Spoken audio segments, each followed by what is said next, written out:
बात कुछ अरसे पुरानी है। कहते हैं जब दो लोगों में ज़्यादा बातें हो जाए तो अक्सर हर जुबां पर उनके चर्चे होते हैं। चर्चों को किस्सों में बदलते देर नहीं लगती और कुछ किस्से जिन्हें भूल नहीं सकते वो कहानियों में तब्दील हो जाते हैं। शायद यही फ़र्क है कहानियों और किस्सों में। किस्से भुलाए जा सकते हैं और कहानियाँ वक्त के साथ याद की जाती है। बात है 18 दशक की, जहाँ बुंदेलखंड के महाराजा छत्रसाल की बेटी नूर एक जंग के दौरान मराठा सल्तनत के वारिस नवराज को पसंद करने लगती है। नवराज की बुंदेलखंड की मेहमान नवाजी को अब अलविदा कहने का समय आ गया था। हर तरफ खुशियाँ थी। ढोल ताशे, हाथी घोड़ों और बुंदेलखंडी नजरानों के साथ वारिस नवराज को रुखसत किया जा रहा था।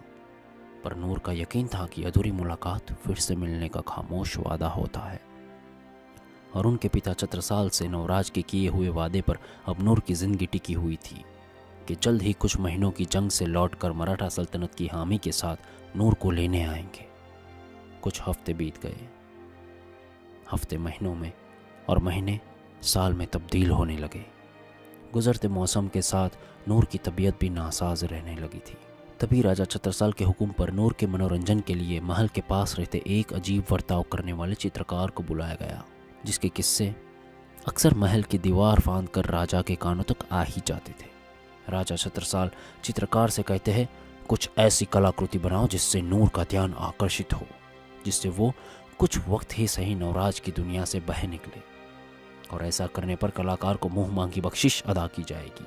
चित्रकार की कई कोशिशें नाकामयाब हुई और उस शाम वो अपने घर लौट गया। वहीं दूसरी ओर पतझड़ और हल्की ठंड से मौसम गुलाबी रहने लगा था। हर गुजरते मौसम के साथ नूर की आस खत्म होने लगी थी। दरअसल नूर हर रोज़ अपने शामियाने की खिड़की के बाहर लगे एक चिनार के पेड़ को देखा करती और नवराज के लौटने का इंतज़ार करती।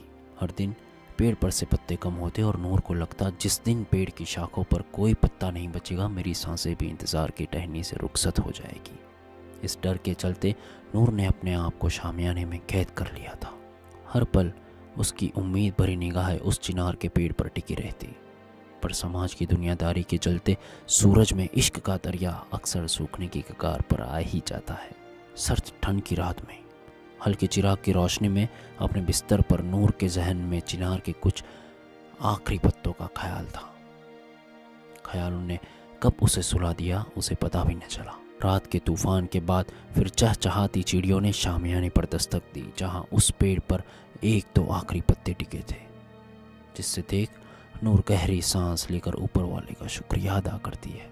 तभी राजा छत्रसाल गुमनाम तरीके से उस चित्रकार को मुंह मांगी बख्शिश देने खुद उसके घर आते हैं, क्योंकि चित्रकार ने अब तक की सबसे खूबसूरत कला का प्रदर्शन किया था। तूफान के बाद नूर के शामियाने के एक तरफ की दीवार पर अड़ती टहनियों के साथ चिनार के पत्तों की कुछ आकृतियां बनाकर। इसलिए तो कुछ किस्से कहानियों में तब्दील हो जाते हैं, जो नूर की उम्मीद की तरह वक्त के साथ जिंदा रहते हैं।